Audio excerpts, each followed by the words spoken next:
આજ રોજ ચરાળા તાલુકો ધારી જિલ્લો અમરેલી ખાતે સમસ્ત રામાનંદ સાધુ સમાજ અને દરેક 18 આલમના પરિવાર કે ગ્રામજનો વતી આજે ચરાળા મુકામે જગતગુરુ રામાનંદાચાર્યજી મહારાજની 725મી જન્મ જયંતિ ઉજવવાનું આયોજન કરેલ અને ભવ્ય શોભાયાત્રા નીકળેલ અને ત્યાર પછી ધર્મસભાના રૂપમાં પટેલવાડી ખાતે આયોજન કરેલ.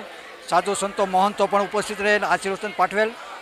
જેમ જગતગુરુ રામાનંદાચાર્યજીએ દરેક સમાજને જોડવા માટે અને આ જીવન ભવસાગર પાર કરવા માટે જે કંઈ સેતુ બાંધ્યો હતો એ સેતુ એવા જ હેતુથી દરેક સમાજને સાથે રાખી અને અમે આ પ્રયાસ કર્યો છે. દરેક સમાજે અમને ખૂબ સાથ સહકાર આપ્યો છે અને બધાએ મોટી સંખ્યામાં હાજરી આપી અને આજ રોજ આ પટેલવાડી ખાતે આ ભવ્ય આયોજન કરવામાં આવ્યું જગતગુરુ રામાનંદાચાર્યજી મહારાજનું. અને આવું ને આવું આયોજન દર વર્ષે આથી પણ ભવ્ય બને એવી આશા અને અપેક્ષા સાથે જય સિયારામ.